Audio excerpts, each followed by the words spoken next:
So you'd be familiar that the way that I got into sports markets was via a number of different routes.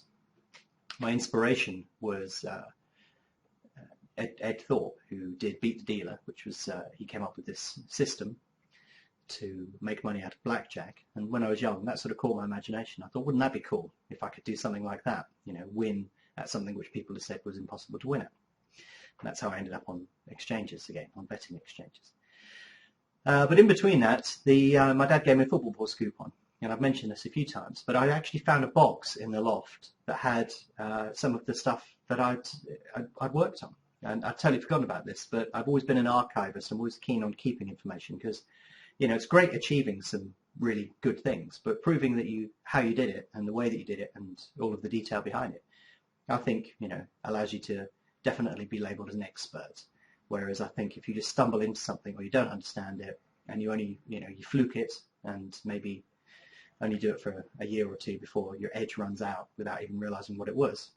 And yeah, I don't put that much credibility on that, but, you know, carefully documenting stuff is important to me. So, you know, I couldn't recommend something without being able to back up the evidence behind it. So being able to do that on Betfair, you know, I've carefully documented all these elements, and that's what I did on the football. I've done it for my whole life. So here's the box anyway. But the funny thing is, first thing you notice is, look, 5 1/4 inch discs. This was, if I look on here, I can see they're actually dated and stuff. But I was using a PC with a 5 1/4 inch drive when I was doing this. This shows you how long ago it was. And I made the same mistake that people make all the time. You know, nowadays it's ebooks, but back then it was paperbacks. And, you know, you buy all of these books, and they all sound fantastic. How to scoop dividends on homes, draws, and aways. You know, blah, blah, blah, blah. How to win the football pools. Hit the jackpot. And the fact is they could all go in the bin, really, because they were all absolutely useless. Although sometimes, you know, they can give you little ideas. So this was quite interesting. Football Pools, How to Win by Professor Frank George. You know, should I have said that? I don't know. Maybe. I doubt seriously that they ever won much money. I don't even know if there was a Professor Frank George, but maybe I'll Google it now and see if he still exists. But the funny thing about this is I look at this now and going through the football pools and picking up all of these things and then realizing that, you know, they didn't really tell me anything actually forced me back into the library and to rethink and go through things. And it actually taught me to model football matches. This is going back quite a few years now.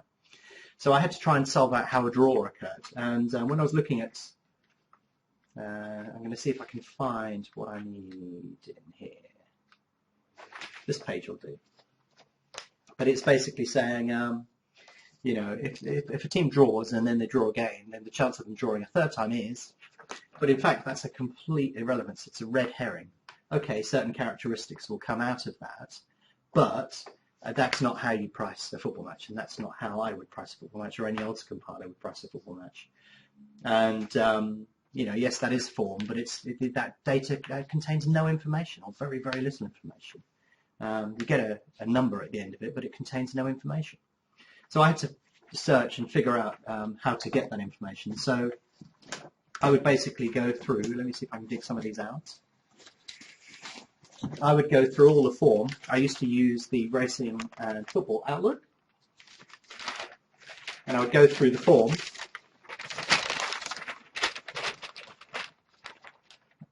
Each week and look for patterns, basically, trying to understand what was creating the situation that would create a draw. But I'd also go through Rothman's annual yearbooks and the actual results and enter those onto my PC and just try and establish a pattern. But then I began to go back and study, you know, how one event leads to another and all of those things. And I did eventually work out how to price a draw. And this was back in the mid to late 80s, was when I was quite active on this. And what I also did as well, which I'm trying not to tip all this stuff all over the place, was I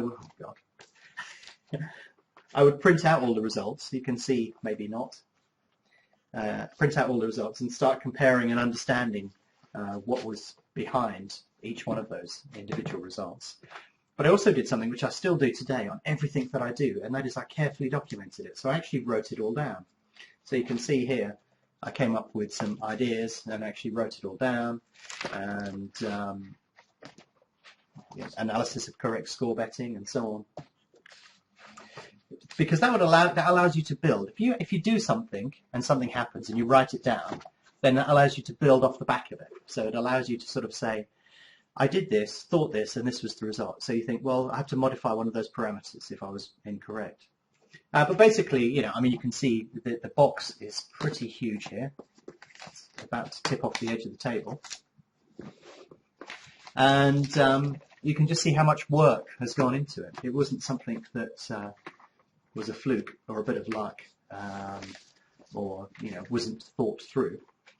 Basically, nobody achieves anything good or great without a lot of effort into it.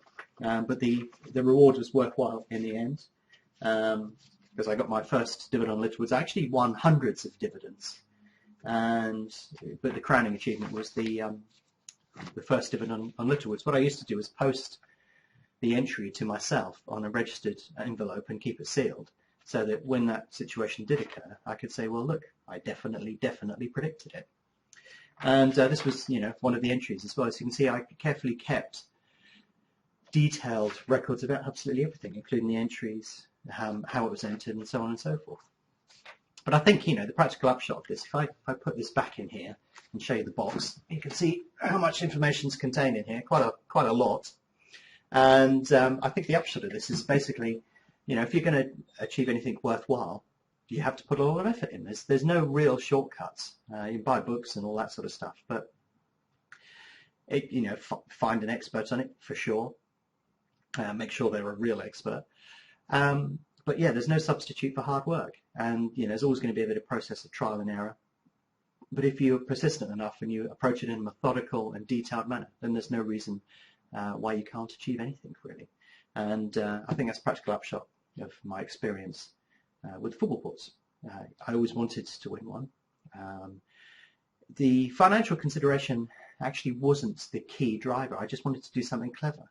And in fact, when you look back at that now, that led me into financial markets, and the financial markets led me on to Betfair as well. And both of those have been a huge success.